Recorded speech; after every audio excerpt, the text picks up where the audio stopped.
I'd like to go back a little bit. I interviewed Frank Zane a couple of times, and one of the things he said about bodybuilders, he said he noticed that there's always an interesting relationship with bodybuilders and their fathers. And your father, from what I understand, was a Marine, and your mother was a fitness enthusiast. And I was curious to know how your parents influenced you in your early days, whether that's through sport or the sport of bodybuilding. Yeah, my dad was a stud.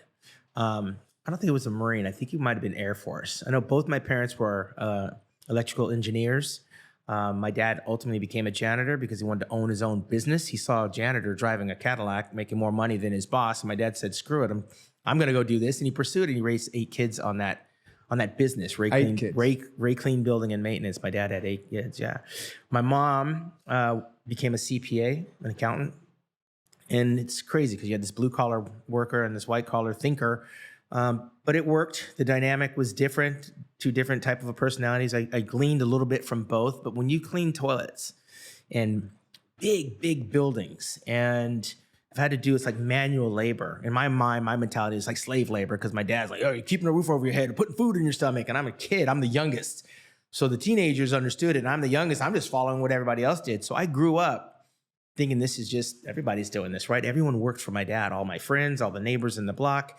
So I wasn't strange to it. But once I became an athlete, I was starting to have this disdain for that. It was like my kryptonite. I hear my dad come in and you hear the keychain. He's coming up the stairs. It's like he became the boogeyman because I knew it was work.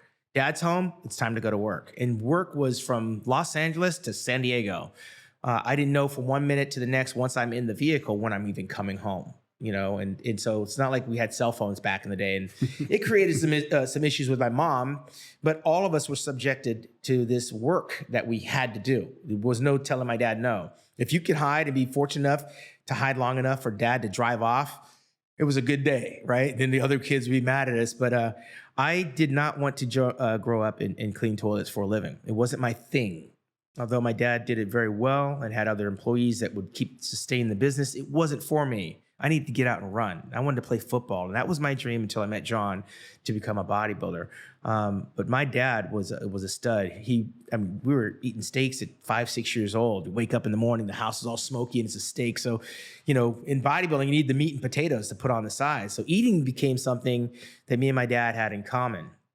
And we could share that. And then, of course, as I became a football player and a standout football player, my dad gravitated towards that. So I was out there, you know, I was looking for my dad. He had the game films and stuff like that. And then the bodybuilding was totally foreign because, again, I'm looking at naked men in magazines, shaving my legs, and down comes all the bikini chicks, up go all the muscle men. My dad's looking at me like, what's going on? So my dad didn't understand it until he was in the audience and I'm getting this award on the stage. And then I hear from other people, yeah, I was talking to your dad. Your dad said you want another show. And, oh, your dad showed me this picture in the magazine. And so he had this pride about me doing it because it wasn't him.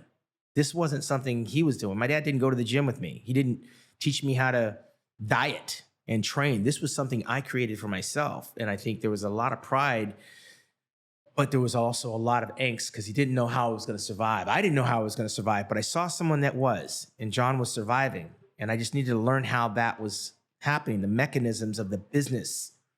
And I stayed close to him to learn how that worked, but I also became good enough where people knocked on my door too. So I created the opportunities to be this bodybuilder, and here I am 40 years into it, and I'm still doing it. So I think I chose the right sport and the right passion. I could still go clean toilets tomorrow if I have to. That's something that I learned from 5 years old and create a business out of it because I saw my dad do it. But it just wasn't for me. It wasn't my passion. How do you, your relationship with your dad then, 8 kids, a business, what was it like? Were you able to, I guess, develop that strong relationship with him? Because it sounded like he must have had a hell of a lot going on. Well, you got to remember, I'm the youngest. So I've always said, my dad saved the best for last. He made all those mistakes. And so I was lucky because I had the opportunity to be favored. I was the favored one. Now, all the brothers and sisters knew that I was pampered and favored because I'm the baby. But at the end of the day, I was also the last to get married, last to have kids, last to move out. And when I got to a point where I could, I reached back. I take my dad to steakhouses and travel a little bit with him and do things for my dad that I don't think if I had stayed working for him that I could have, because that was his thing. And bodybuilding was a totally different world for him to come into. And I saw the respect and appreciation he had for what I was doing. Me and my dad never sat down and talked bodybuilding, which is crazy. My dad would show up at the gym sometimes. My dad would show up at my house sometimes. He'd show up at a bodybuilding show. But we never talked about the intricacies behind the curtain as it relates to the business or as it relates to how I felt as an individual bodybuilder. Like the professional bodybuilding conversation, it didn't happen. Because I think I took over this area of bodybuilding and I just owned it. And it was impenetrable for him to have a conversation with me about it because I had all the trappings of success. I just was making it work. And there was nothing more gratifying than to give my dad the ticket, look out in the audience and see him watching me and know, again, that this is what I do. My dad would walk into a building and he could tell you what's wrong with it. You notice the dirt on the windows. You can see the floors weren't done right. And wherever we went, I learned my way around, by the way, as a GPS through my dad driving me all over the place. I don't need GPS anywhere from LA to San Diego. I know where everything is because I was looking out the window. I'm with my dad. My dad was everywhere all the time. But bodybuilding was mine. And I was able to then share my bodybuilding success with him by taking him out to different restaurants and doing different things with him. As the last one. My dad had to watch all his kids grow up and get married and all that. I was single my entire career. Like I didn't have any distractions. I lived alone and my dad lived alone. My parents divorced when I was 17. So we had a lot to do as I became an adult. As a pro bodybuilder, we were a lot closer than we were when I was a kid coming up because all the other kids were around.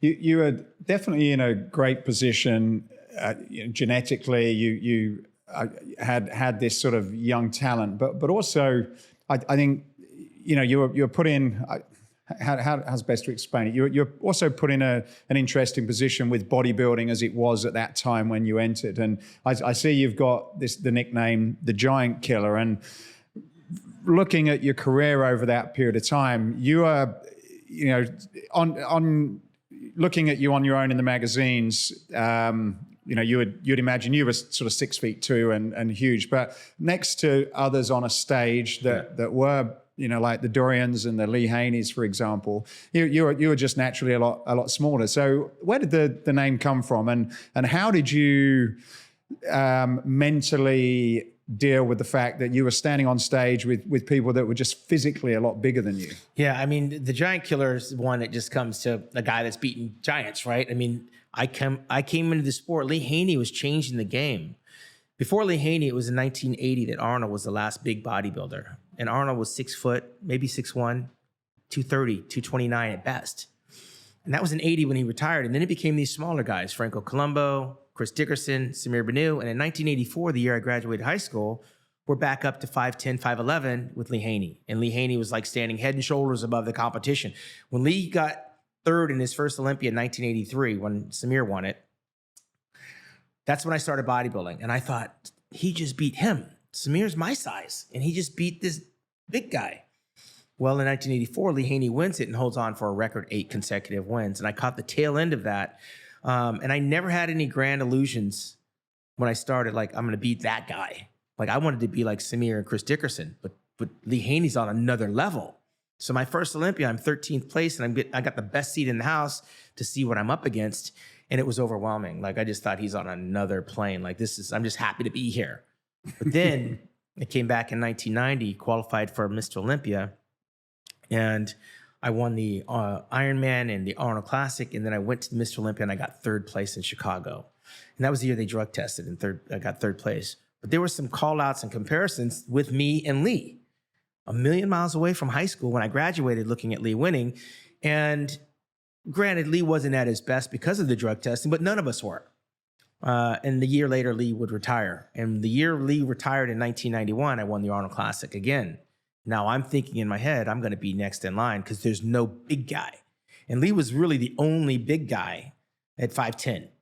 Well, here comes Dorian Yates. Same size, but bigger. Same height, but bigger. And then Dorian would win from 91 to 96. And at no given time of my career, from 1990 when I got 3rd did I think that just because they're bigger, they're better? I was never intimidated by it. I mean, we had Paul Dillette, we had Marcus Rule, we had Jean-Pierre Fuchs and Nasser. We had a shit ton of big guys, but there were body parts. There were things on them that just didn't make them complete. And the reason I was existing was because of my completeness. So I didn't get, my mind blown away by someone else's size, because I was beating big guys. Even when I won the national championships, I beat Phil Hill, who at the time was the biggest bodybuilder that I had competed against in person. Phil Hill was on another level, and I beat him for the overall title.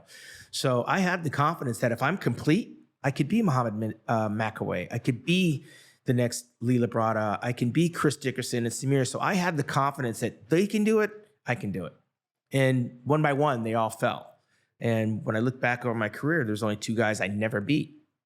Lee Haney, 8-time Mr. Olympia, and Dorian Yates, 6-time Mr. Olympia. Ronnie Coleman I beat for 5 years before he became Mr. Olympia.